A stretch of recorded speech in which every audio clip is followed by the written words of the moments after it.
तो एक दिन श्री चैतन्य महाप्रभु ने सभी वैष्णवों से कहा कि भाइयों, हमारा जो दिन में तो हम सब नाम जप करते हैं, लेकिन ये जो रात है, रात में सो जाते हैं। तो जो हमारी रात है उसको भी वेस्ट नहीं करना है, रात को भी हम लोग हरि करेंगे, हरि हरि नाम जप करेंगे।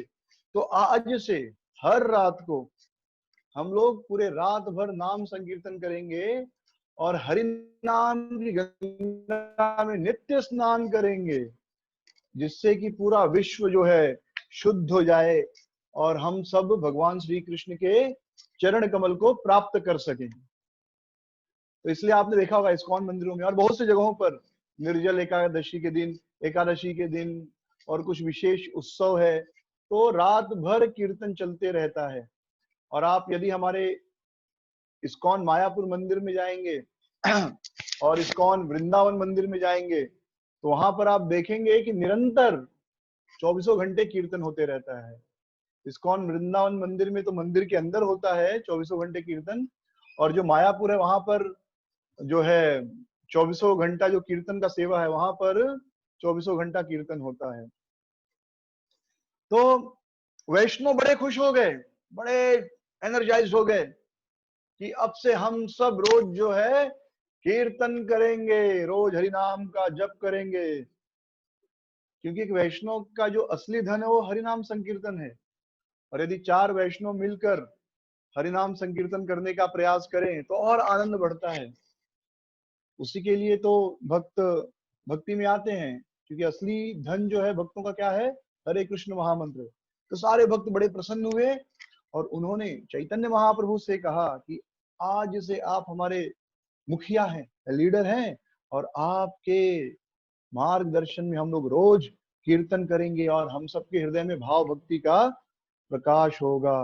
तो इस प्रकार वे सब संकीर्तन करना प्रारंभ कर दिए। तो हर रात श्रीनिवास आचार्य के घर पर वे लोग कीर्तन किया करते थे, और कभी कभी चंद्रशेखर आचार्य के घर पर। तो रोज श्रीवास पंडित के घर पर कीर्तन होता था, हर रात्रि को श्रीवास पंडित के घर पर कीर्तन होता था। और कभी कभी जो है वह शुक्लांबर ब्रह्मचारी उनके घर पर, सॉरी, चंद्रशेखर जी के घर पर कीर्तन होता था। तो कीर्तन में सारे भक्त चैतन्य महाप्रभु के जितने पार्षद हैं, नित्यानंद, गदाधर, अद्वैत, श्रीवास, विद्यानिधि, मुरारी, हरिदास, शुक्लांबर, गंगादास, वनमाली, जगदानंद पंडित, बुद्धिमंत खां। बुद्धिमंत खां कौन है, याद है आपको, जिन्होंने महाप्रभु की शादी में पूरा खर्च किया। तो बुद्धिमंत खां, वसुदेव, गोविंद, गोपीनाथ, जगदीश, श्रीमान। श्रीमान कौन है, उनके भाई हैं, श्रीवास पंडित के छोटे भाई। फिर वक्रेश्वर, सदाशिव, पुरुषोत्तम, और बहुत सारे भक्त रोज रात्रि को श्रीवास पंडित के घर पर कीर्तन किया करते थे। हर रात को पूरे रात भर कीर्तन होता था। और कीर्तन का वर्णन करते हुए श्री वृंदावन दास ठाकुर वर्णन करते हैं कि श्री चैतन्य महाप्रभु बीच में खड़े हो जाते थे और वो बीच में नाचते थे, दोनों हाथ ऊपर करके बीच में नाचते थे और गाते थे। और बाकी सारे भक्त उनको चारों ओर से घेर कर दोनों हाथ उठाकर हरि बोल की ध्वनि करते हुए कीर्तन करते थे। और सब लोग एक दिव्य प्रेम के भाव में बह जाते थे। वृंदावन दास ठाकुर एक बड़ी सुंदर बात कहते हैं कि कितना सुंदर नृत्य है ये, कितना सुंदर कीर्तन है ये। इस कीर्तन को देखने के लिए स्वयं ब्रह्मा, शिव, विष्णु इस कीर्तन को देखने आते हैं। भगवान का नृत्य, भगवान नाचते हैं तो भगवान का नृत्य देखने के लिए भगवान का नाम तो नारद जी, सुखदेव गोस्वामी, ये बड़े बड़े लोग भगवान का नाम जप करते हैं। और वही भगवान आज अपना नाम जप कर रहे हैं। तो नारद, सुखदेव गोस्वामी, अजामिल जैसा पापी व्यक्ति भी जिस भगवान का नाम लेकर मुक्त हो गया, वो भगवान आज अपना नाम लेकर कीर्तन कर रहे हैं। काश मैं उस समय जन्म लिया होता, काश मैं उस समय पैदा हुआ होता। तो जब वे ये वर्णन कर रहे हैं महाप्रभु के नृत्य और कीर्तन का, तो मन में एक दुख भी हो रहा है। यदि मैं भी थोड़ा समय पहले जन्म लिया होता तो मैं भी उस कीर्तन में भाग ले पाता। से प्रभु आपने नाचे आपनार नामे, इहार की फल की बा बलि बा पुराने। तो भगवान अपना नाम लेकर ही, से प्रभु आपने नाचे आपनार नामे, अपना ही नाम लेकर खुद ही नाच रहे हैं। इहार की फल, इसका क्या लाभ होगा? कीबा बलिबा पुराने, पुराण क्या बताएंगे कि अगर भगवान अपना ही नाम लेकर नाचेंगे, और जो लोग भगवान को उनका खुद का नाम लेकर नाचते हुए देख रहे हैं, उसको उनका क्या फल मिलेगा, पुराण भी वर्णन नहीं कर सकते। चतुर्दिगे श्री हरि मंगल संकीर्तन, माझे नाचे जगन्नाथ मिश्रेर नंदन। तो चारों ओर बड़ा ही शुभ कीर्तन हो रहा है, मंगल संकीर्तन। तो जहां पर भी हरिनाम संकीर्तन होता है वह स्थान अपने आप मंगलमय हो जाता है। इसलिए हर आदमी को अपने घर में पूरे परिवार के साथ मिलकर 5 मिनट 10 मिनट कीर्तन करना ही चाहिए। भले आप 2 मिनट के लिए कीर्तन करें, 5 मिनट, लेकिन पूरा परिवार मिलकर एक करताल लेकर कीर्तन करता है तो वहां सुमंगल हो जाता है, वहां सब प्रकार का शुभ प्रकट हो जाता है। श्रीमद् भागवतम में सुखदेव गोस्वामी वर्णन करते हैं कि जब पूतना आई तो ऐसा आचार्यगण बताते हैं कि परीक्षित महाराज डर गए कि अरे पूतना आ गई है और ये तो कृष्ण को मार देगी। तो परीक्षित महाराज इनको सांत्वना देते हैं, नहीं नहीं आप चिंता मत करो, जिस स्थान पर भगवान के नाम का कीर्तन होता है वहां पर ऐसी राक्षसियां कुछ प्रभाव नहीं डाल पाती। तो यानी यदि आपके घर में रोज भगवान के नाम कीर्तन हो रहा है तो जो घर के नकारात्मक ऊर्जा है, घर में जो नेगेटिव एनर्जी वो चली जाएगी। इसलिए पूरे परिवार में मिलकर रोज 5 मिनट 10 मिनट कीर्तन करना ही चाहिए। तो चतुर्दिके श्री हरि नाम, श्री हरि मंगल कीर्तन, मंगल संकीर्तन हो रहा है। माझे नाचे जगन्नाथ मिश्र, और बीच में जगन्नाथ मिश्रा के जो पुत्र हैं यानी चैतन्य महाप्रभु, वो नाच रहे हैं। यार नाम आनंदे शिव वसन न जाने, यार यसे नाचे शिव से नाचे आपने। तो जिनके नाम का आनंद में शिव जी वसन न जाने, अपना कपड़ा भी भूल जाते हैं।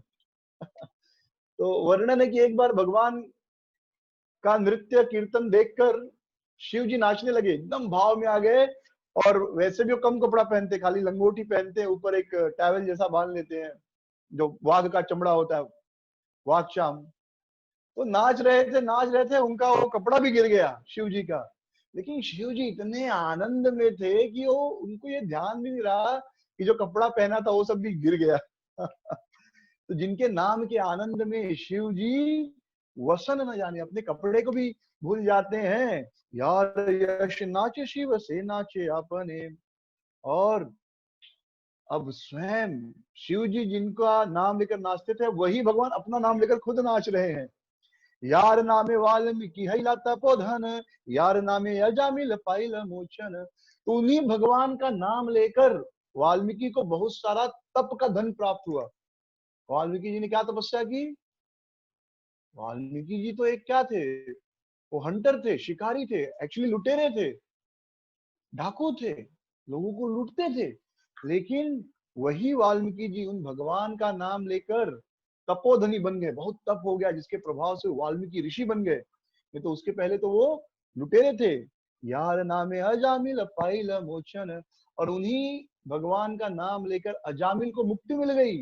जो अजामिल एक वैश्या के साथ पूरा जीवन बिता दिया, ऐसा कोई पाप नहीं था जो उसने नहीं किया हो। हाँ, चाहे वो चोरी करना हो, परस्त्री संग हो, लूटना हो, झूठ बोलना हो, डाका डालना हो, मांस खाना हो, जानवरों को मारना हो, दारू पीना, सब कुछ पाप नहीं छोड़ा था उसने। लेकिन अजामिल भी उनका नाम लेकर वो मोचन हो गया। यार नाम श्रवणे संसार बंध गुचे, हे न प्रभु अवतारी कलि युगे नाचे। और जिसके नाम श्रवण से संसार का बंधन से आदमी मुक्ति पा जाता है। ये संसार बंधन है, बंधे हुए हम सब, बीमारी में बंधे हैं, बुढ़ापे में बंधे हैं, रोग में, दुख में, लेकिन उन्हीं प्रभु का नाम लेकर हम इस संसार के बंधन से मुक्त हो सकते हैं। तो वही प्रभु कलयुग में अवतार लेकर अपना नाम खुद लेकर नाच रहे हैं, और उनको आनंद आ रहा है अपना नाम लेकर नाचने में। तो सोचिए, भगवान को जब अपना नाम लेकर नाचने में इतना आनंद आ रहा है, तो हम उनका नाम लेकर नाचेंगे तो कितना आनंद आएगा। इसलिए मैं हमेशा भक्तों से कहता हूँ, घर में भगवान के सामने भले ही 2 मिनट 5 मिनट, लेकिन नाचिए भगवान के सामने, उनका नाम कीर्तन करते हुए, हरे कृष्णा कृष्णा कृष्णा हरे हरे, हरे राम राम राम हरे हरे। तो घर में भगवान का मूर्ति जो है या फोटो है, राधा कृष्ण जगन्नाथ, कोई भी जो भी डीटी है, राधा कृष्ण के, गौर निताई के, जगन्नाथ के, नाचिए उनके सामने 5 मिनट कीर्तन लगाकर। और अकेले नाचने में शर्म सबके सामने नाचने में शर्म आती तो अकेले नाचिए, लेकिन नाचिए जरूर। भगवान स्वयं उस नृत्य का, उस कीर्तन का आनंद ले रहे हैं। जीवन ही तो है नाचना और कीर्तन करना, तो उतना बड़ा सुख क्यों छोड़ रहे हैं। शर्म आ रही है उस सुख को पाने में तो कोई बात नहीं, जब कोई नहीं है तब भगवान के सामने अकेले नाचिए, कीर्तन लगा के, हाँ, या खुद करताल लेकर कीर्तन करते करते नाचिए। यार नाम गाय सुख नारद वेदाय, सहस्त्र वदन प्रभु यार गुण गाय। जिनका नाम लेकर सुखदेव और नारद जी को आनंद आता है, नारद जी भी नारद जी वीणा बजाते हुए आनंद करते हैं, सुखदेव गोस्वामी जिनका नाम लेकर आनंद प्राप्त करते हैं। सर्व महाप्रायश्चित ये प्रभुर नाम, से प्रभु नचाए देख यत भाग्यवान। और दुनिया में सबसे बड़ा प्रायश्चित क्या है? भगवान का नाम है। यानी प्रायश्चित मतलब क्या? आपने जीवन में कुछ पाप किया, हमने कुछ पाप किया, तो उसके लिए कुछ तपस्या करनी चाहिए, कुछ कष्ट सहना चाहिए कि ठीक है, मुझसे ये गलती हो गई तो एक दिन अनाज नहीं खाऊंगा, केवल पानी पी के रहूंगा या निर्जल करूंगा, ऐसा कोई प्रायश्चित करते कहते हैं इसको। तो प्रायश्चित, सबसे बड़ा प्रायश्चित क्या है? भगवान का नाम जप करना। लेकिन इसका अर्थ यह नहीं कि ठीक है अब मैं पाप करूंगा और भगवान का नाम लेकर प्रायश्चित कर लूंगा। तो जिनके नाम को लेकर सुखदेव गोस्वामी, जिनके नाम को लेकर नारद जी आनंद में गाते हैं आज, और जिनका नाम सबसे बड़ा प्रायश्चित है, यानी सभी पापों को नष्ट करने वाला है जिनका नाम, वो भगवान आज खुद अपना नाम लेकर नाच रहे हैं। और जो उन्हें देख रहे हैं वो बड़े भाग्यवान है। भगवान को नाचते हुए देखना कितना बड़ा भाग्य है। हैल पापिष्ठ जन्म तखन न हैल, इन महा महोत्सव देखी तो न पाइल। तो वृंदावन दास ठाकुर कहते कह रहे मैं कितना पापी हूँ कि मुझे यह नृत्य देखने को नहीं मिला। तो सोचिए, वो तो साक्षात ये लीला देख रहे हैं, सुन रहे हैं। उन्होंने पूरा वृंदावन दास ठाकुर ने चैतन्य भागवत लिखा है, तो साक्षात आंखों से दर्शन कर रहे हैं अपने ध्यान में। लेकिन फिर भी पछता रहे हैं कि अरे उतना सुंदर नृत्य भगवान का, वो भगवान अपना नाम खुद लेकर नाच रहे, गा रहे, कितना सुंदर होगा। अरे मैं कितना पापी हूँ कि मैं वो नाच नहीं देख पाया। कलियुगे प्रसमशील श्री भागवते, यही अभिप्राय तार जानी व्यास सुते। तो भगवान को श्रील सुखदेव गोस्वामी के पुत्र जो है, यानी सुखदेव गोस्वामी, हाँ, व्यास सूत को ये पता था, इसलिए उन्होंने कलयुग को श्रीमद् भागवतम में गुणगान किया है कलयुग का, कि कलयुग कितना महान है, क्योंकि इस युग में भगवान स्वयं अपना नाम लेकर नाचेंगे। तो कलयुग की महिमा का वर्णन करते हुए सुखदेव गोस्वामी कहते हैं, कलेर दोष निधे राजनस्ति है एक महान गुण, कीर्तना देव कृष्णस्य मुक्त संग परमं व्रजेत। कि कलयुग पापों का खजाना है, कलयुग में पाप ही पाप है, लेकिन एक महान गुण है कलयुग में, क्या? कीर्तना देव कृष्णस्य, कि अगर कृष्ण का कीर्तन किया जाए, सुखदेव गोस्वामी वर्णन करते हैं श्रीमद् भागवतम में, यदि कृष्ण का कीर्तन किया जाए तो मुक्त संग, इस संसार के संग से व्यक्ति मुक्त हो जाएगा, परम व्रजेत, और परम धाम को प्राप्त होगा। इसलिए सुखदेव गोस्वामी उनको पता था कि कलयुग में चैतन्य महाप्रभु अपना नाम लेकर नाचेंगे, इसलिए वो कलयुग की महिमा का वर्णन करते हैं। निज आनंदे नाचे महाप्रभु विश्वम्भर, चरणेर ताल सुनी अति मनोहर। तो निज आनंद, अपने ही आनंद में महाप्रभु नाच रहे हैं। विश्वम्भर जो पूरे विश्व के संभालने वाले महाप्रभु अपने ही आनंद में, निज आनंदे नाच रहे हैं, अपने आनंद में। चरणेर ताल सुनी अति मनोहर, और उनके चरण जब थरक रहे हैं, आगे पीछे जा रहे हैं, और मनोहर ध्वनि, क्योंकि पैरों में भगवान ने नूपुर पहना है, और ज्यादा सुंदर भगवान लग रहे हैं, और ज्यादा आनंद आ रहा है। तो निज आनंद क्या होता है पता आप लोगों को? जब स्वयं आनंद मिले, किसी की जरूरत ना हो। तो जब कोई कीर्तन सुनते हैं, या जब ऐसे कीर्तन से बाहर आते हैं, तो नाचते हुए बाहर आते, नाचते हुए हाथ ऊपर करके नाच रहे, ऐसे ऐसे।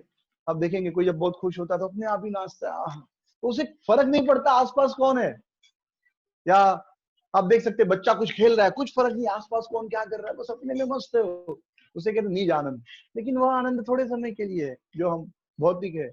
लेकिन यह जो भगवत प्रेम का आनंद है वो तो शाश्वत है। इसलिए वेद शास्त्र हमेशा उस आनंद को पाने के लिए कहते हैं, भाव भरे माला नाही रहे गलाय, छिंदिया पड़ेगी या भक्त तेरा पाय। तो भगवान भाव, इतने भाव में नाच रहे हैं कि उनके गले की माला गिर जा रही है, और जब गिर के फैल जा रही तो भक्त बड़े प्रसन्नता से उस माला को लूट कर अपने सर पर धारण कर रहे हैं। कति गेला गरुणीर आरोहण सुख। अब वृंदावन दास ठाकुर पूछ रहे हैं कि अरे भगवान जी, आपको तो विश्व वो गरुड़ पर सवारी करने का आनंद मिलता था, अब वो सुख कहाँ गया? अब तो आपको नाचने में सुख मिल रहा है। हाँ, कति गेला शंख चक्र गदा पद्म रूप। और आपका वह रूप जिसमें आप शंख चक्र गदा पद्म धारण करते थे, वह रूप कहाँ गया? समझ में आ रहा है? तो पहले भगवान को आनंद किस चीज में आता था? गरुड़ की सवारी कर रहे थे वो, तो गरुड़ की सवारी में उनको आनंद आता था। लेकिन अब उसमें आनंद नहीं आ रहा, अब नाचने में आनंद आ रहा है। पहले आपको वो शंख चक्र गदा पद्म वाला रूप आप धारण करते थे, एक हाथ में शंख, एक हाथ में चक्र, एक हाथ में गदा, एक हाथ में पद्म। लेकिन अब वह रूप पसंद नहीं है, अब आपको नाचने वाला रूप पसंद है। एक हाथ ऊपर उठाए महाप्रभु नाच रहे हैं, गाए गौरा मधुर स्वरे, हरे कृष्णा कृष्णा कृष्णा हरे हरे। कोथाए राहिला सुख अनंत शयन। आप अनंत जी पर शयन करते हो, शेषनाग की सैया पर शयन करते हो, वह सुख कहाँ गया? दास से भावे धूली प्लूति करे तोड़न। अब तो आपको कोई आनंद नहीं है, अब तो खाली आपको नाचने में ही आनंद आ रहा है। दोनों हाथ ऊपर उठाकर, पैरों में नुपुर पहनकर आप ठुमक ठुमक नाच रहे हो। हाँ। कोथाय राहिला वैकुंठेर सुख भार। जो वैकुंठ का सुख का कहाँ गया? अब आपको वैकुंठ में भी आनंद नहीं आ रहा है। दास सुखे सब सुख परसीलता।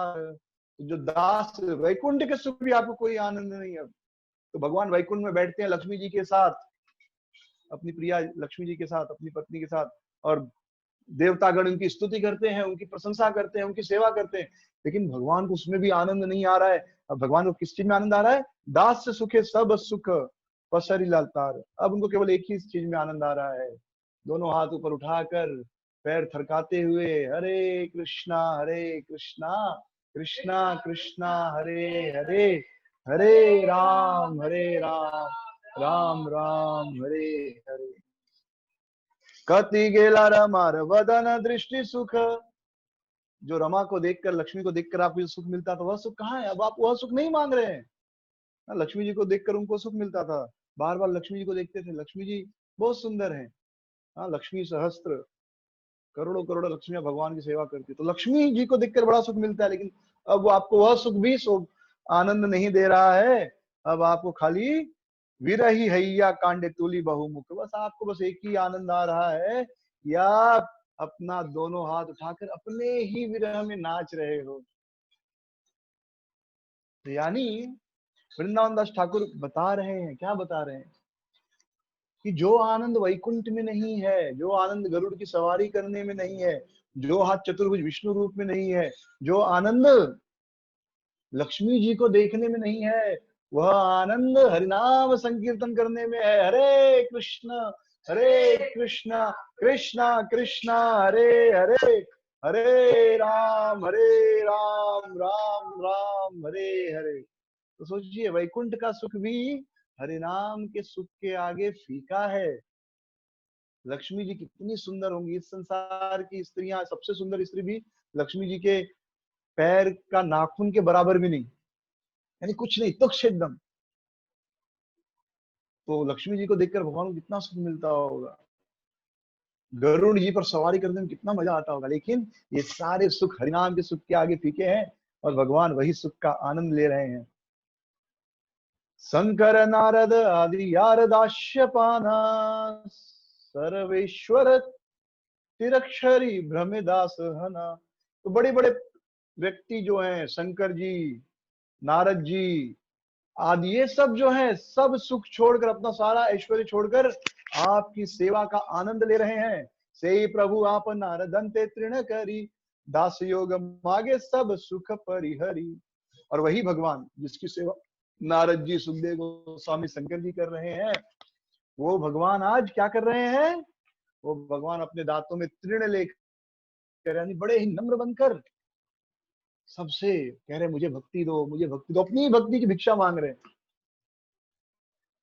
तो इसलिए जो अगर नए नए हैं, तो आप अगर पहली कथा, जो पहला सबसे पहला डे 1 का कथा, महाप्रभु के प्राकट्य के कारण, तो उस जब आप वो कथा अच्छे से समझेंगे डे 1, तो इस चीज को समझ पाएंगे।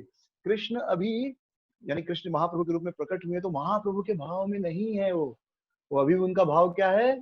भक्त का भाव है। तो भक्त के भाव में सबसे कह रहे हैं मुझे वो कृष्ण भक्ति दो, मुझे भी कृष्ण भक्त बनना है। हे न दास योग छाड़िया रे बाछय, अमृत छाड़िया न विषय लागी धय।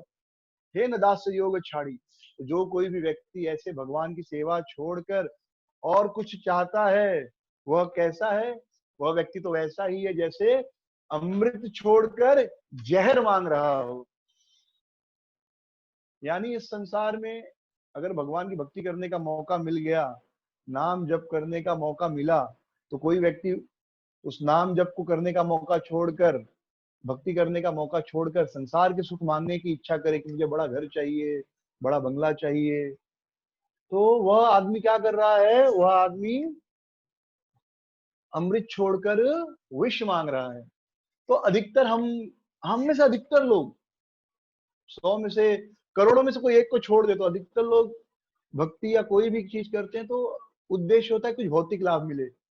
एक व्यक्ति एक बार तपस्या कर रहे थे, बहुत कठोर तपस्या की। तो कठोर तपस्या की, भगवान प्रकट हो गए। भगवान प्रकट हुए, बोले बेटा बालक जगो, बोलो क्या आशीर्वाद चाहिए तुमको। इन्होंने आंख खोल दिया, देखा सामने भगवान। तो तपस्या भगवान के लिए कर रहे थे, लेकिन थोड़ा दुखी हो गए। तो उन्होंने कहा कि भगवान, वो पहले आपका सिस्टम था ना, कोई तपस्या करता था तो उर्वशी और रंभा उसका तपस्या भंग करने आती थी, वो सिस्टम चेंज कर दिए क्या अभी? तो उन्होंने पढ़ा था शास्त्रों में, सुना था कि भाई आदमी जब भी तपस्या करता है इंद्र और ऋषि रंभा को भेजते हैं। तो उन्होंने सोचा मैं भी तपस्या करूंगा तो ऋषि रंभा आएंगी, लेकिन भगवान नहीं आ गए। तो बेचारे बड़े दुखी हो गए कि वो जो पहले वाला सिस्टम था उर्वशी रंभा वाला, वो चेंज हो गया क्या अभी? कि पहले वो आती थी बाद में आ पाते थे। तो इस संसार में यद्यपि भक्ति का अमृत उपलब्ध है, लेकिन फिर भी हमें क्या चाहिए? हमें विष चाहिए, हाँ, जहर चाहिए। और उसी जहर के लिए दिन रात लोग झगड़ा कर रहे हैं। इसलिए बहुत ही सुंदर एक श्लोक है कि आश्चर्य एतद्धि मनुष्य लोके सुधा परित्यज्यम विषम पिबन्ति, नामानि नारायण गोचरानि त्यक्त्वा नंदन कुहकाम पठन्ति। इस संसार में बड़े आश्चर्य की बात है, इस मनुष्य समाज में सुधा परित्यज्यम विषम पिबन्ति, कि लोग अमृत का त्याग करके विष पीते हैं। नामानि नारायण गोचरानि, भगवान नारायण का नाम इस संसार में सर्वत्र उपलब्ध है। हर कोई हरिनाम जप कर सकता है, कीर्तन कर सकता है। महाप्रभु ने आकर इतने सरल विधि से हरिनाम दे दिया है। और हरे कृष्ण आंदोलन के जो भक्त हैं, अंतरराष्ट्रीय कृष्ण भावनामृत संघ के भक्त, इस्कॉन के भक्त, सबको ये मंत्र देते रहते कि आप हरे कृष्ण मंत्र जप करो, हरे कृष्ण महामंत्र जप करो। जिसको नहीं पता उसको भी बताते कि कोई दीक्षा उक्षा का जरूरत नहीं, मंत्र जप करो, यही सार है। नामानि नारायण गोचरानि त्यक्त्वा अन्यम कुहकाम पठन्ति। फिर भी लोग इसो त्याग कर दुनिया भर की व्यर्थ प्रलाप में निमग्न होते हैं। तो वृंदावन दास ठाकुर कहते हैं, हे न दास योग छाड़िया रे बाछाय, अमृत छाड़ी आए न विष लागी धाय। कि अगर कोई भगवान को छोड़कर कुछ और मांगता है तो वास्तव में विष मांग रहा है। तो इसलिए नारद स्कंद पुराण में बहुत सुंदर लिखा है, वासुदेवम परित्यज्य यो अन्य देव उपासते त्यक्त्वा अमृतम स मूढ़ात्मा भुंक्ते हलाहलम विषम। यदि कोई व्यक्ति वासुदेव श्री कृष्ण की पूजा छोड़कर, वासुदेव परित्यज्यम यो अन्य देवता उपासते, किसी और देवी देवता की पूजा करता है, तो त्यक्त्वा अमृतम स मूढ़ात्मा, वह मूर्ख अमृत को त्याग कर भुंक्ते हलाहल विषम, वो हलाहल जहर जो शिव जी ने पिया था, हलाहल विष को पी रहा है। क्योंकि भगवान कृष्ण, भगवान विष्णु, राम एक ही है, अलग अलग नहीं। देखिए हमेशा हमारे अंदर देखते हैं कि कुछ अच्छा कर दे और हमको स्वीकार कर लेते हैं, हमसे कुछ गलती हो जाए उसे माफ कर देते हैं। जगन्नाथ जी बड़ी बड़ी आंखों से क्या देखते हैं कि मेरा भक्त थोड़ी सी भक्ति करे, चलो मैं इसे अपना बना लूं। लेकिन किसी देवी देवता की उपासना में थोड़ी भी गलती हो जाए, थोड़ी भी त्रुटि हो जाए तो बहुत बड़ा भारी दंड मिलता है। तो इसलिए कह रहे हैं कि वासुदेव परित्यज्यम, यदि कोई वासुदेव की पूजा छोड़कर यो अन्य देवों उपासते, किसी और देवता की पूजा करता है, त्यक्त्वा अमृतम समूढ़ात्मा, वो मूर्ख है, भुंक्ते हलाहलम विषम, वह हलाहल विष को पी रहा है। यस्त विष्णुम परित्यज्यम मोहद अन्यमुपासते स हेमराजिमुत्सृज्य पांसु राशिम जिगास्कृते। यदि कोई व्यक्ति विष्णु परित्यज्य, विष्णु भगवान विष्णु कृष्ण की पूजा छोड़ता है तो वह क्या मोह में है, अज्ञान में है।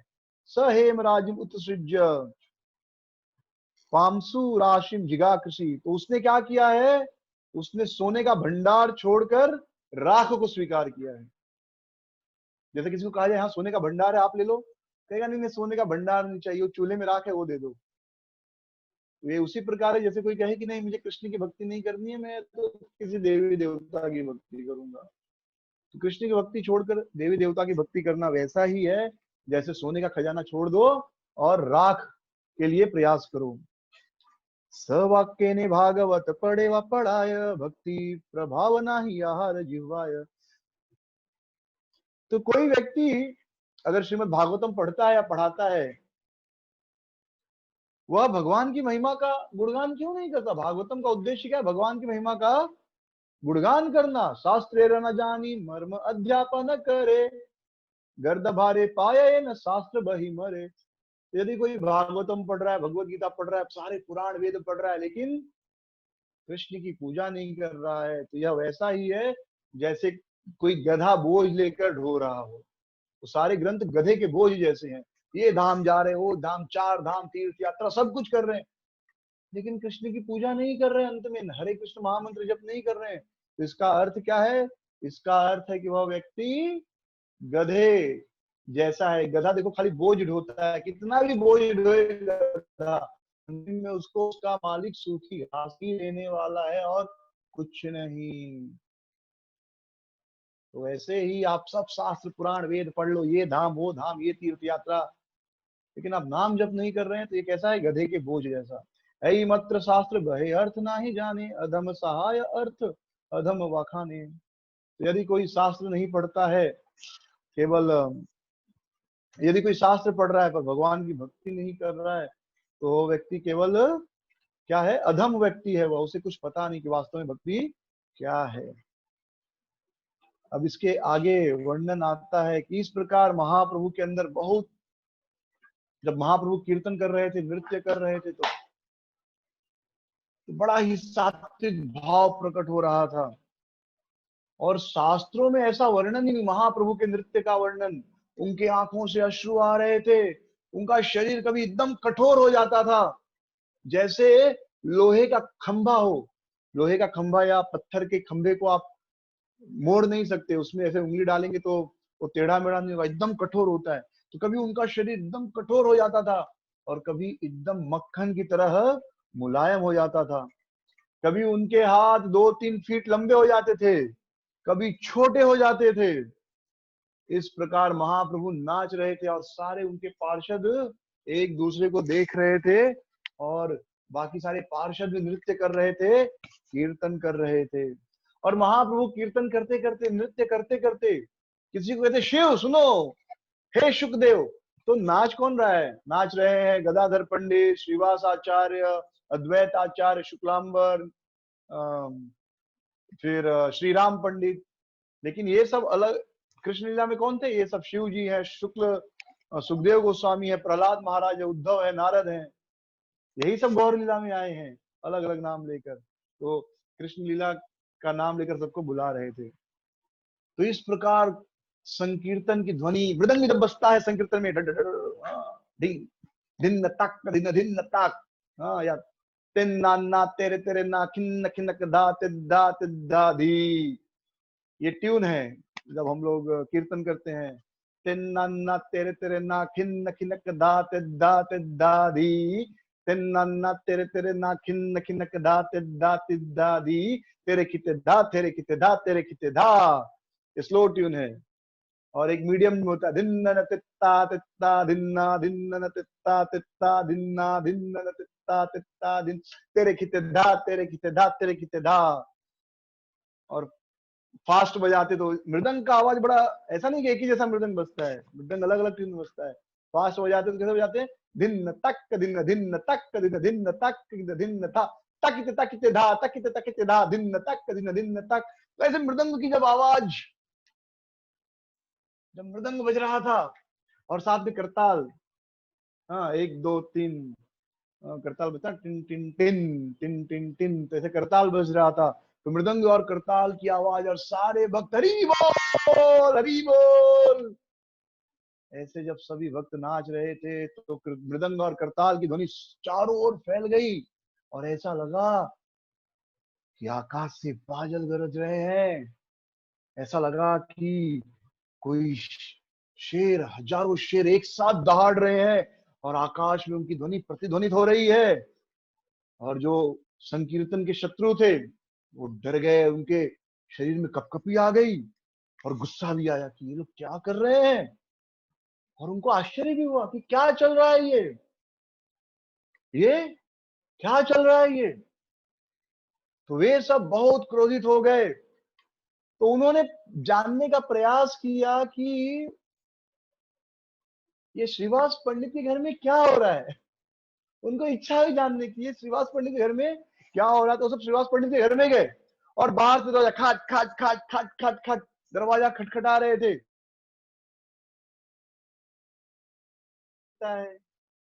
कोई जो द्वेष करे कीर्तन से, जो वैष्णव से द्वेष करे, क्या उससे कभी भाग्य मिलेगा महाप्रभु का?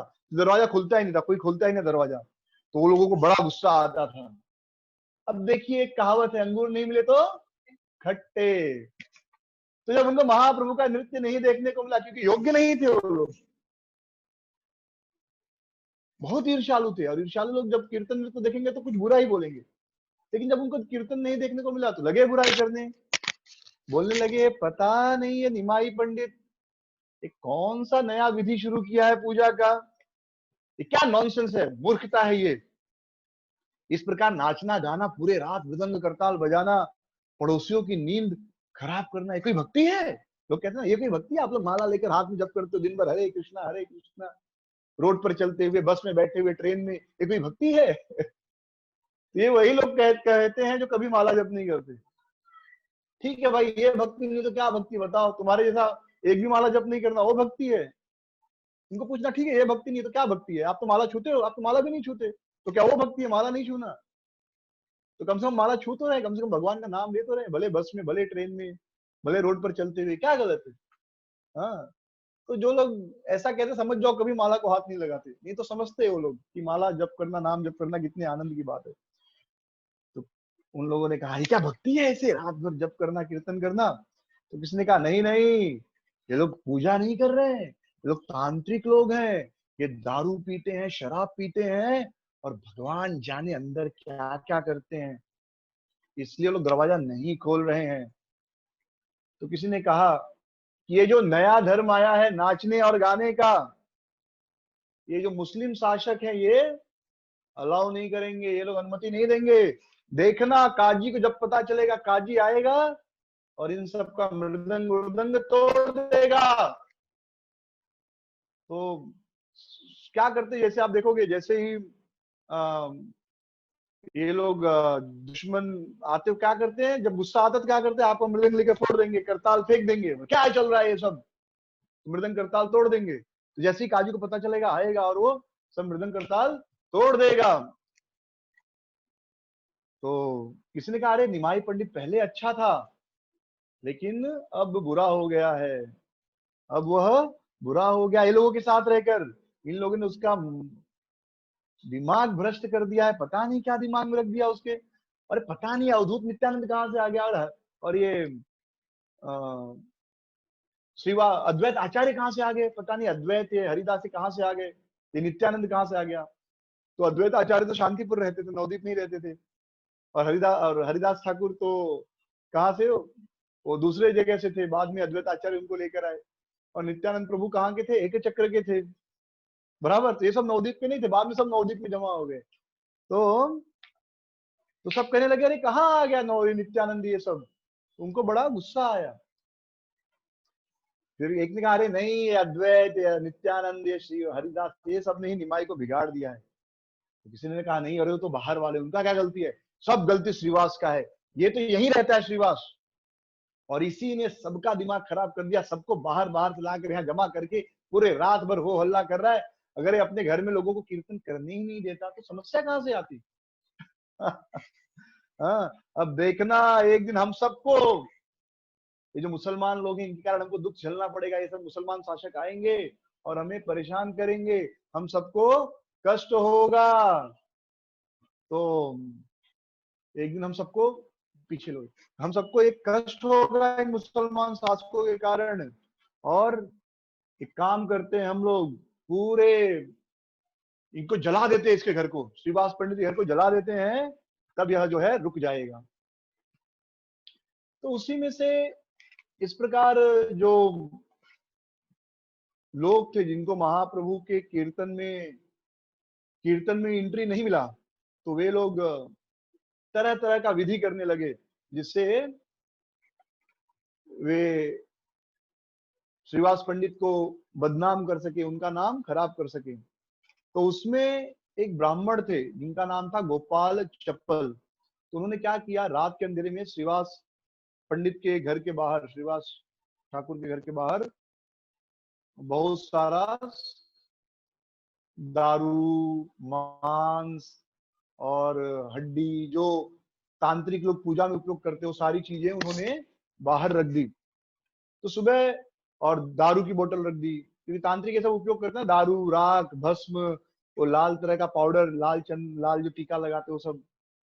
तो सुबह जब श्रीवास पंडित उठे, दरवाजा खोले तो सारी वस्तुएं पड़ी थी घर के बाहर। तो वो तो समझ गए कि किसी ने मेरा नाम खराब करने के लिए, किसी ने मुझे बदनाम करने के लिए सब किया है। लेकिन उन्होंने आसपास के लोगों को खुद ही बुलाया, हंसते हुए कहा कि अरे देखो, आज देखो आप सबको पता चल जाएगा कि मैं कौन हूँ। आप लोग सोचते थे कि मैं तो बहुत अच्छा वैष्णव हूँ, कृष्ण का भक्त हूँ, लेकिन देखो मैं तो भवानी का पुजारी हूँ। हाँ, काली की पूजा करता हूँ, तंत्र मंत्र करता हूँ। तो लोगों ने कहा अरे बाप रे, किसी पापी आदमी ने ऐसा पाप कर दिया है, किसी दुष्ट व्यक्ति का यह काम होगा। और सबने उस व्यक्ति को गाली दी कि उसके मुंह में कीड़े पड़ जाएं, उसके मुंह में कीड़े पड़ जाए, उसका हाथ गल जाए, हाथ पैर टूट जाए। और सबने कहा कि नहीं श्रीवास पंडित, आप तो ऐसा कर ही नहीं सकते श्रीवास ठाकुर। 3 दिन बाद गोपाल चप्पल के शरीर में क्या हो गई, कुष्ठ रोग हो गया, लेप्रेसी हो गई। तो जब हम किसी वैष्णव को कष्ट देते हैं तो शरीर में तरह तरह की बीमारियां प्रकट हो जाती हैं। एक बहुत ही सुंदर वीडियो मैंने देखा था, मतलब वे आध्यात्मिक में है, भक्ति में नहीं, लेकिन स्पिरिचुअली थोड़े। तो वे लोग बता रहे थे कि कौन लोग हमेशा बीमार रहते हैं। तो वे लोग हमेशा बीमार रहते हैं जो हमेशा दूसरे की बुराई करते हैं। तो उन्होंने किसी से कहा कि जब उनकी कोई औरत आई थी, मैं हमेशा ये पेट कब्ज ये वो, तो उनसे कहा कि एक काम करो, 15 दिन तक कुछ भी हो जाए अपनी बहू की आप बुराई नहीं करोगी, कुछ भी हो जाए अपनी बहू की बुराई आप नहीं करोगी 15 दिनों तक।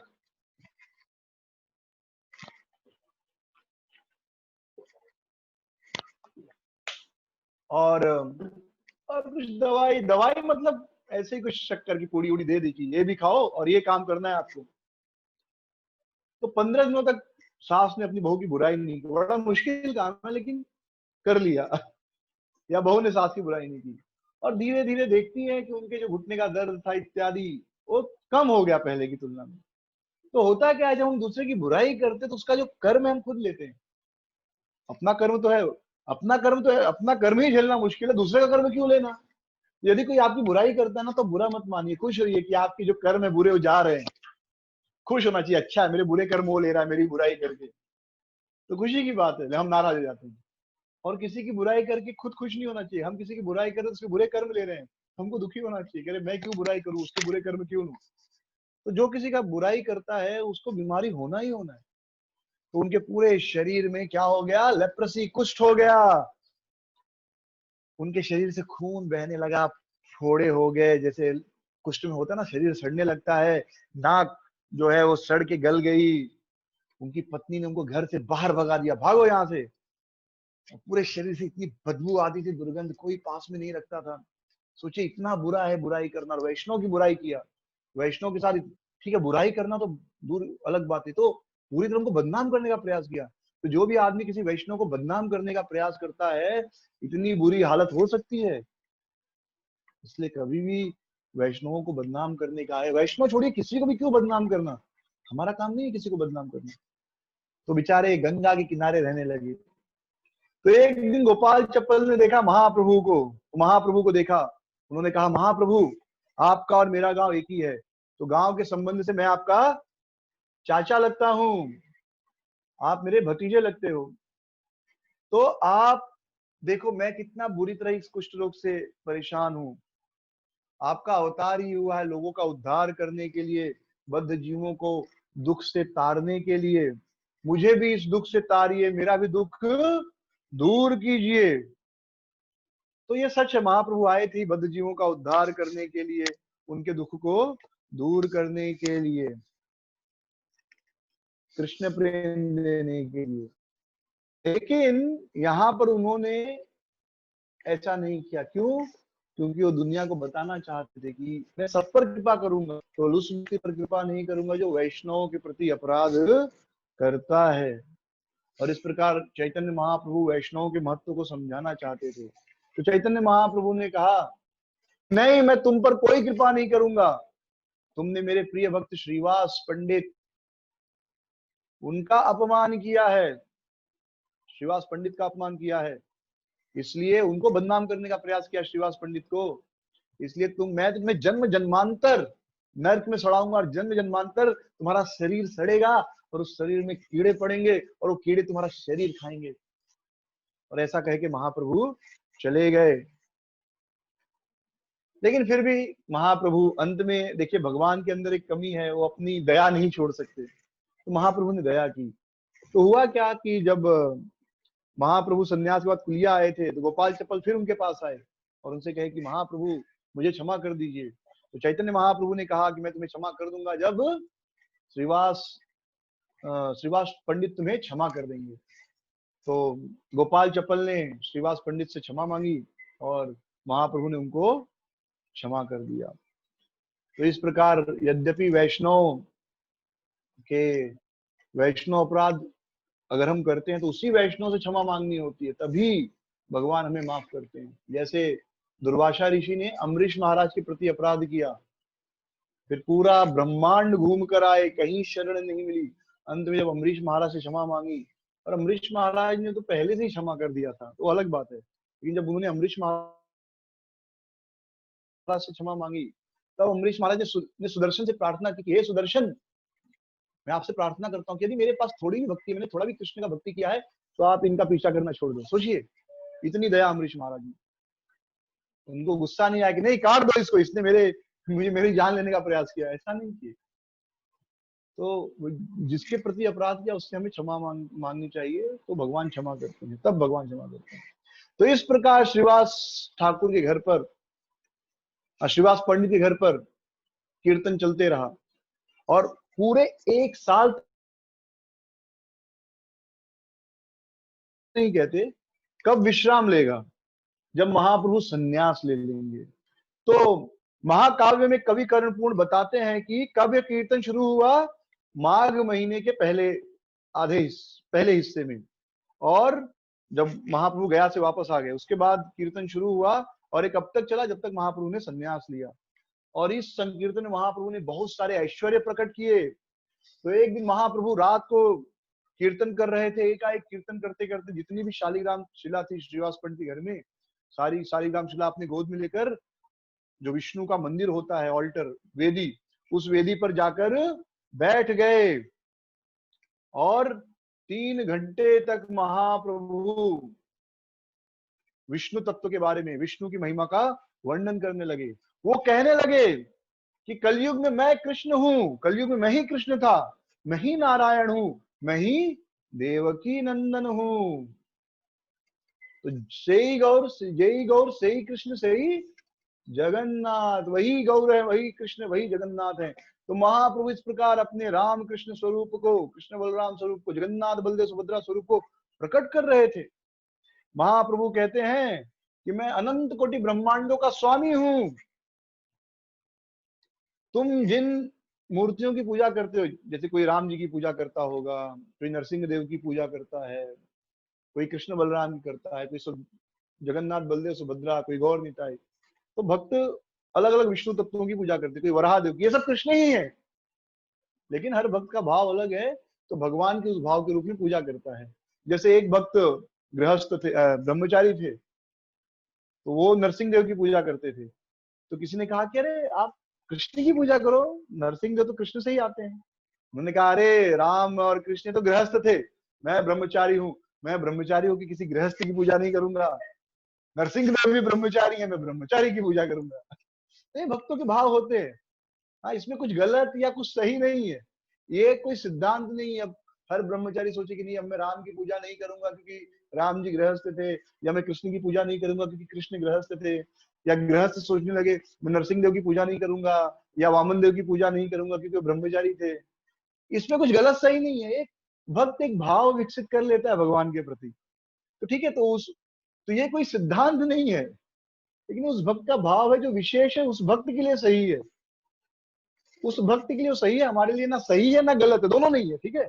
आप ये नहीं कह सकते वो भक्त गलत बोल रहा है, हाँ बराबर वो सही बोल रहा है, नहीं, वो उसका भाव है, उस पर आप चर्चा ही मत कीजिए, ठीक है। लेकिन वो भाव बहुत उच्च है, वो हमारी तुलना, हम लोग अपनी तुलना भी उस व्यक्ति से नहीं कर सकते। एक भक्त थे, वो रात को 12-1 बजे भगवान को भोग लगाते थे। लोगों ने कहा क्या अजीब पागलपन है, कोई रात को 12 बजे भगवान को भोग लगाता है क्या? तो उन्होंने कहा अरे दिन भर तो दुनिया के जितने भी जीव हैं सब भगवान को भोग लगाते हैं, तो दिन भर भगवान खाते रहते हैं, तो अगर एक आदमी को 100 आदमी खाना दे तो हो सकता है किसी का खाएगा किसी का नहीं खाएगा, लेकिन रात में तो कोई भोग नहीं लगाता, मैं अकेला भोग लगाता हूँ, तो पक्का उनको मेरा खाना पड़ता होगा। क्योंकि दिन में तो हजारों लोग भोग लगाते हैं, जगन्नाथपुरी में भोग लगता है, हाँ द्वारकाधीश में भोग लगता है, बद्री नारायण में भोग लगता है, श्रीरंगम में भोग लगता है, अयोध्या में भोग लगता है, वृंदावन में 10,000 मंदिर है, 6-7 हजार मंदिर, वहां भोग लगता है। फिर हर भक्त अपने घर में भोग लगाता है, दिन के समय सुबह 5 बजे से लेकर रात को 10 बजे तक, इतने मंदिर है, सब जगह भोग लगता है। तो भगवान पता नहीं खाते कि नहीं खाते, कितना खाएंगे, लेकिन रात को 12-1 बजे तो सब लोग सुला देते हैं, तो मैं अकेला खिलाता हूँ, तो पक्का मेरा खाते हैं।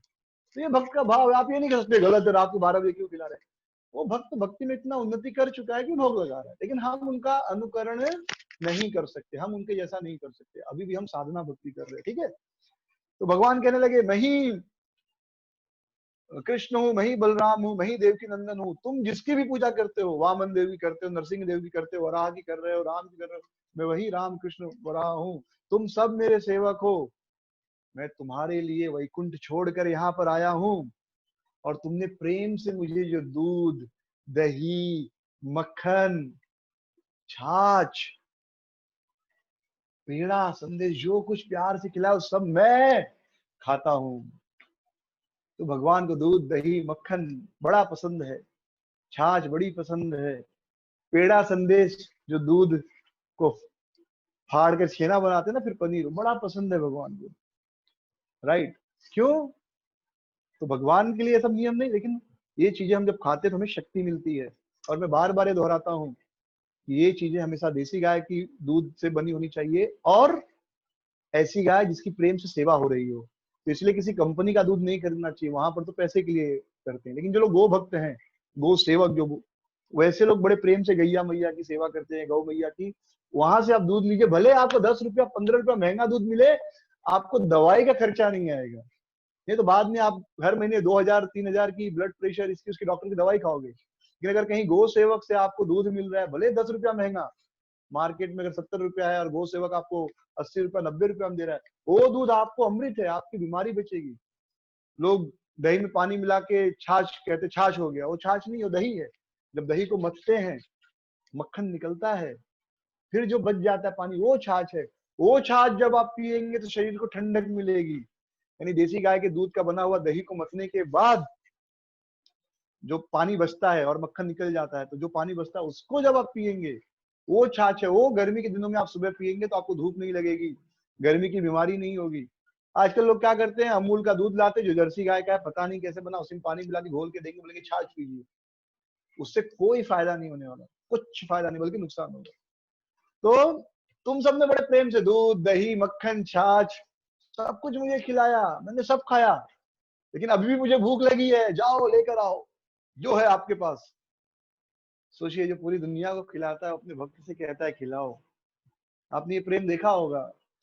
हाँ, एक बच्चा बहुत प्रेम, माँ जब बच्चा बड़ा हो जाता है तो जनरली अपने हाथ से खाने लगता है, लेकिन जब कभी कभी बहुत प्रेम माँ को उमड़ता है, बच्चे को बहुत इच्छा होती है, तो माँ से कहता है माँ तुम खिलाओ।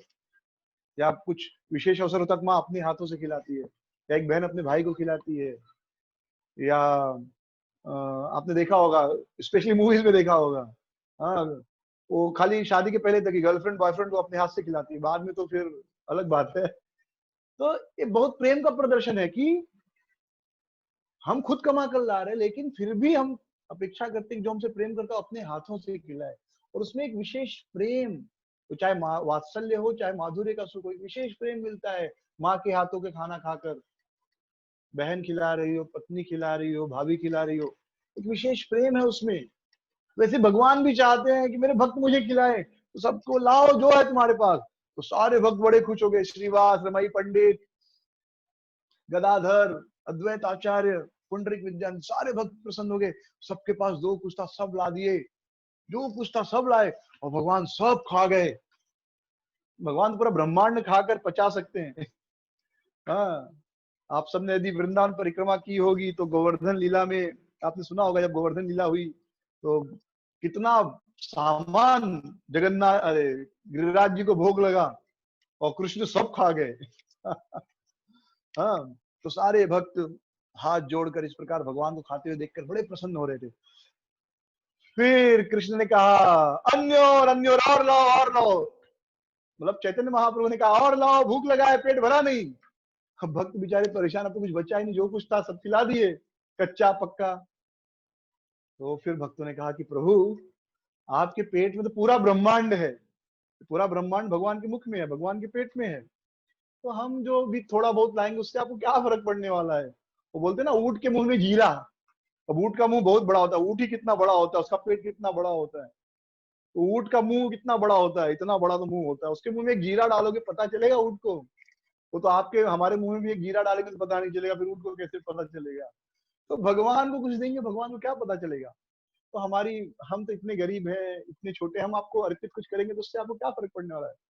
महाप्रभु ने कहा नहीं नहीं, मेरे भक्त जो कुछ मुझे प्रेम से अर्पित करते हैं वह कभी व्यर्थ नहीं होता, वह कभी शुद्र नहीं होता। मेरे भक्तों का जो भक्त जो प्रेम से भोग लगाते बड़ा ही महान है, जो कुछ है लाओ। भक्तों ने कहा भैया बस सुपारी बची है। एक बार एक आदमी एक दुकान पे सामान खरीद रहा था, मतलब कुक्ड आइटम। तो बोला ये समोसा कैसे है, 10 रुपया, ठीक है 4 पैक कर दो। ये सैंडविच है, अच्छा 10, ये 5 दे दो, ये 3 दे दो, 2 दे दो। तो ऐसे बहुत सारा आइटम खरीदा। बाद में उसने पूछा और क्या है बताओ। दुकानदार ने कहा मेरा टिफिन बचा है, दे दूं। टिफिन ही बचा है बस। तो भक्तों ने कहा बस अब सुपारी बची है भगवान। हाँ, एक बार एक स्त्री साड़ी खरीदने की थी। आपको पता होगा, औरतें बहुत देखती हैं, हाँ साड़ी खरीदती हैं या कुछ भी।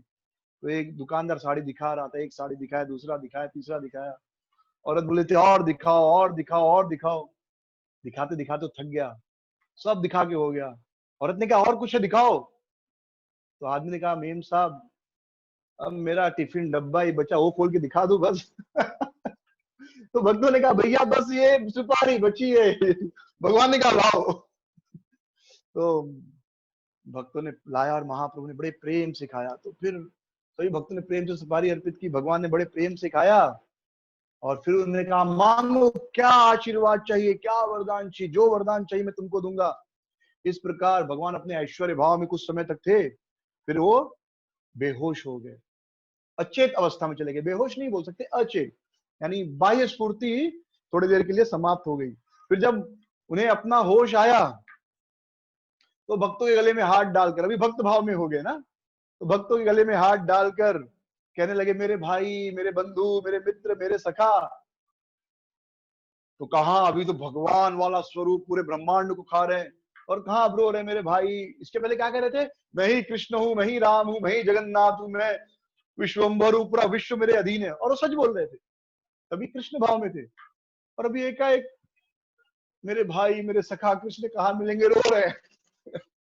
तो भक्त लोग मुस्कुराने लगे, हंसने लगे। उनको बड़ा हैरानी हुआ कि देखो महाप्रभु के अंदर ऐसा परिवर्तन आ गया। तो कुछ समय ऐसे भगवान वेदी पर बैठे थे, पूजा वेदी पे, फिर वे नीचे आ गए और जमीन पर बेहोश होकर गिर गए। तो भक्तों को लगा कि अरे महाप्रभु ने शरीर छोड़ दिया है। वे भी बड़े दुखी हो गए, वो सोचे अरे हम तो महाप्रभु के बिना नहीं जी सकते।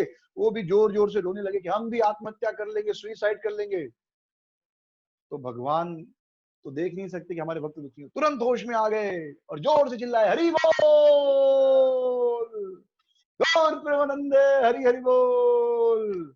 तो सारे भक्त बहुत खुश हो गए और वो भक्त भी बोले हरि बोल। ऐसे सब भक्त जो है खुश हो गए। इस प्रकार पूरे 1 साल तक इस प्रकार रोज लीलाएं होती थी, एक दिन का नहीं था ये, रोज ऐसे भक्तों को और भगवान को आनंद मिलता था। भगवान भक्तों को भक्त के रूप में, मतलब कभी भगवान बनकर आनंद देते थे और फिर कभी भक्त के रूप में वह आनंद स्वीकार करते थे। तो इस 1 साल में जो सबसे महत्वपूर्ण लीला हुई, वह लीला हुई महाप्रकाश लीला। कौन सी लीला, महाप्रकाश, यानी भगवान ने अपना दिव्य ऐश्वर्य प्रकट किया। अभी तक भगवान अपना कृष्ण रूप, राम रूप दिखा रहे थे, लेकिन अब अपना दिव्य रूप दिखाए भगवान, और सभी भक्तों को उनकी इच्छा के अनुसार दर्शन दिया। और वो जिस रूप में भगवान की पूजा करते थे उस रूप में उनको दर्शन दिया। और साथ में उनके साथ कुछ विशेष घटनाएं जो हुई थी, महाप्रभु ने वो घटनाएं भी बताई। तो इसे कहते हैं सतपहरिया लीला, क्योंकि यह लीला 7 पहर यानी 21 घंटे लगातार चली थी।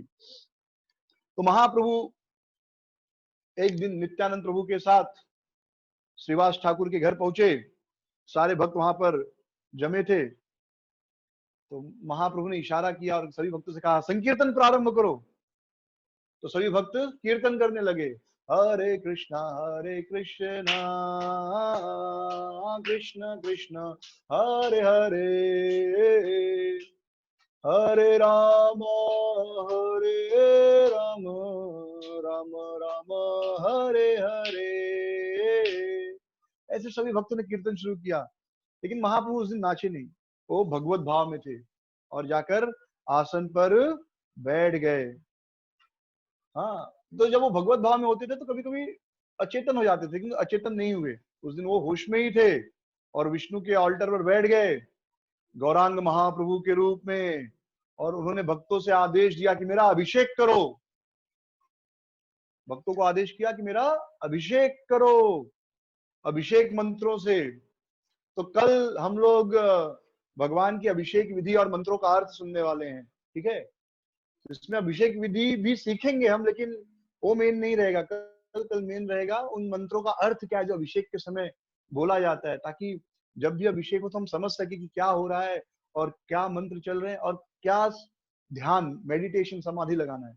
हाँ, इसलिए आप टाइटल देखेंगे अभिषेक विधि एंड मीनिंग ऑफ द मंत्र, अभिषेक मंत्र। तो मेन अभिषेक मंत्रों के ऊपर ज्यादा फोकस करेंगे और पैरेलली आप सीख ही जाएंगे कि किस चीज के बाद क्या अभिषेक होता है क्या। और फिर हम लोग सीखेंगे भी सारे भक्तों के साथ, प्रैक्टिकली भी भगवान के अर्चा विग्रह के साथ सीखेंगे। तो भगवान का अभिषेक होने लगा अभिषेक मंत्रों के साथ। तो अद्वैत आचार्य और श्रीवास ठाकुर जो है पुरुष सुक्त मंत्र का जप करने लगे।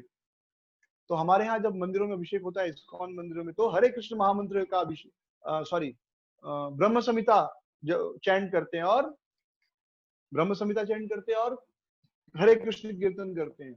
पर वैदिक विधि में पुरुष सुक्त का चयन किया जाता था, जो हम लोग यज्ञ में करते हैं।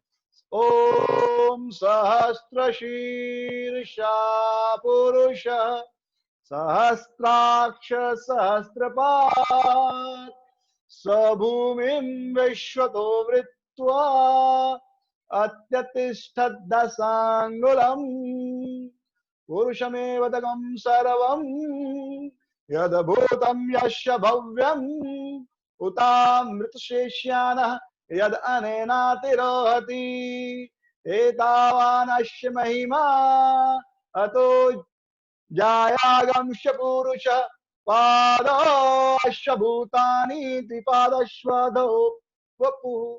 आखिरी लाइन थोड़ा भूल रहा हूँ। तो ऐसे 18 मंत्र हैं पुरुष सुक्त के, जिन्हें चैंट करते हैं। तो जब भी यज्ञ करते हैं तो ये मंत्र हम लोग जप करते हैं। सारे मंत्र अभिषेक की किताब में भी है।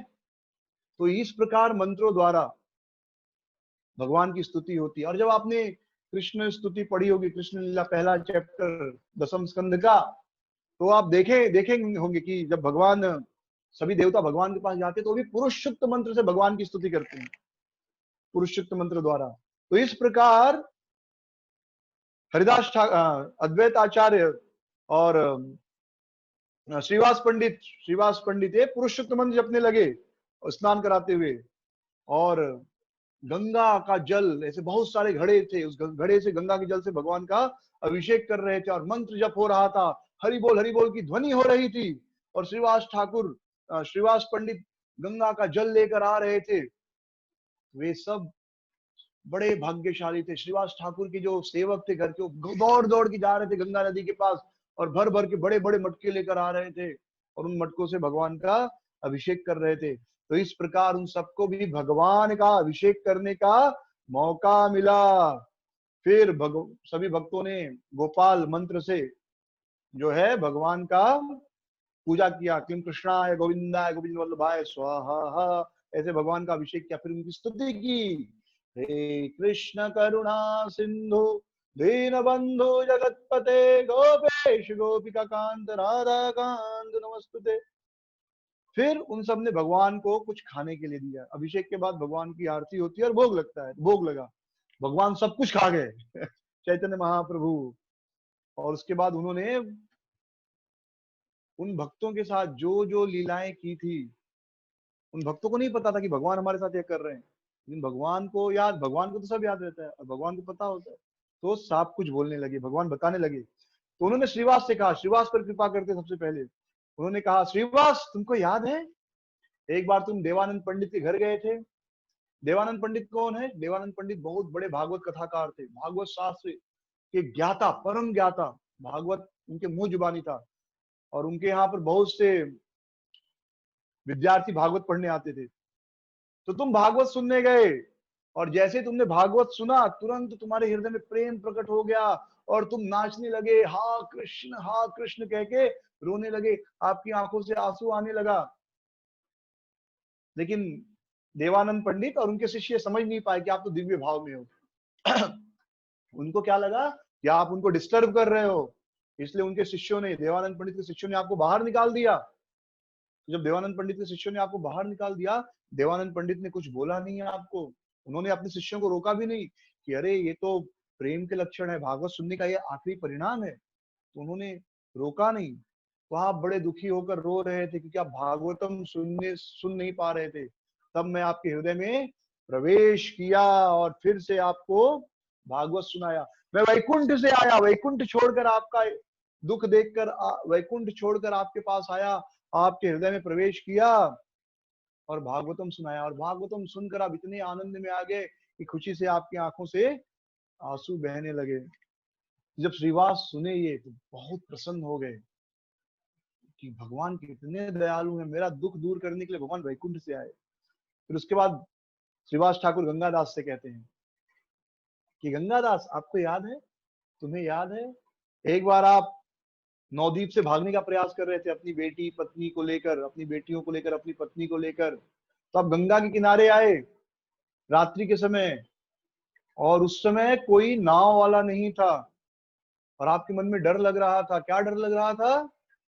मन में आप डर रहे थे कि अगर मुसलमान लोग आ जाएंगे तो मेरे सामने ही मेरी बच्चियों का बलात्कार कर देंगे, उनकी इज्जत लूट लेंगे। तो आप बहुत डर रहे थे। फिर आप सोचने लगे कि ये अपने ही सामने अपने पत्नी बच्चों को बेइज्जत होने से देखने से अच्छा मैं पूरे परिवार के साथ आत्महत्या कर लूं।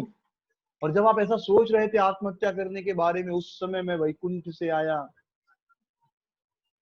और एक नाव वाला बनकर आया, और नाव चलाते हुए आपके पास आया किनारे पर, और मुझे देखते ही आप बड़े खुश हो गए। बोले, भाई, हे नाव वाले, मुझे नौका से इस नदी से पार करा दो, मेरे परिवार को, और मुझे खरीद लो।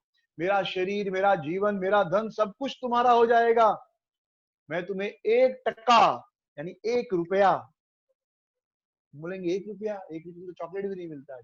आज से 500 साल पहले की बात है ये। आज से 500 साल पहले, इवन आज से 40-50 साल पहले भी लोगों की पगार 100 रुपये 200 रुपये होती थी। जिनकी पगार 200 रुपये होती थी वो बड़े अमीर माने जाते थे। 200, 300, 400 बहुत हो जाता था। और आज से करीब 15 साल पहले लखपति शब्द था। भाई लखपति, ये तो लखपति है। आज लखपति कुछ नहीं है, आज तो करोड़पति भी कुछ नहीं है। एक बंबई में घर खरीदो 1 करोड़ का है, तो आज करोड़पति शब्द का भी कोई मतलब नहीं। अरे करोड़पति, करोड़पति क्या, मैं भी करोड़पति हूँ, मेरा घर 1 करोड़ का है, ऐसा लोग बोलेंगे। लेकिन पहले लखपति, अरे तो लखपति है। महाप्रभु कहते हैं ना, जो मैं केवल उसके हाथ का भोजन खाता हूँ जो लखपति है। लखपति मतलब जो 1 लाख नाम जप करता है। तो उस समय लखपति बहुत बड़ा माना जाता था।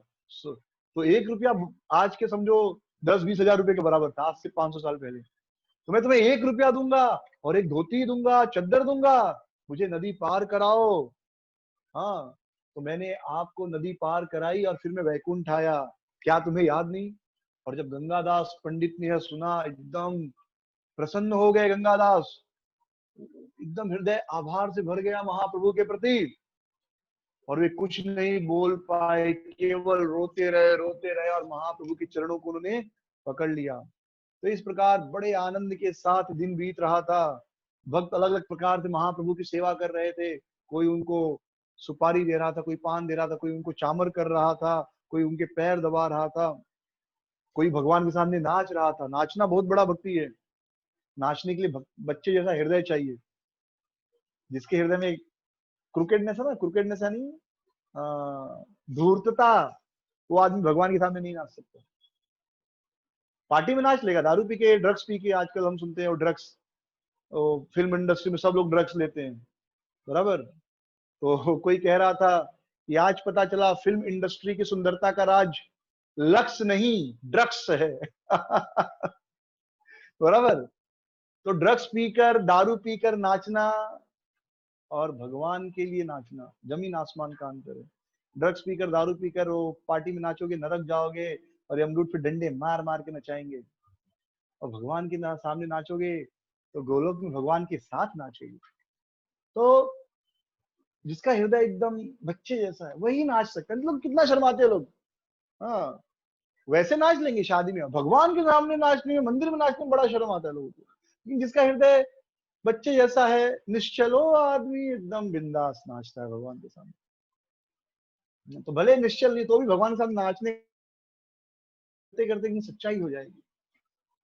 तो भगवान के सामने नाचना चाहिए, सच में या झूठ में, जैसे भी, लेकिन भगवान के सामने नाचना चाहिए, ये भक्ति है। तो कोई नाच रहा था और भगवान ऐसे वेदी पर बैठकर इन सब पूजा का आनंद ले रहे थे। फिर अंत में वो कहते हैं, श्रीधर, श्रीधर को बुलाओ।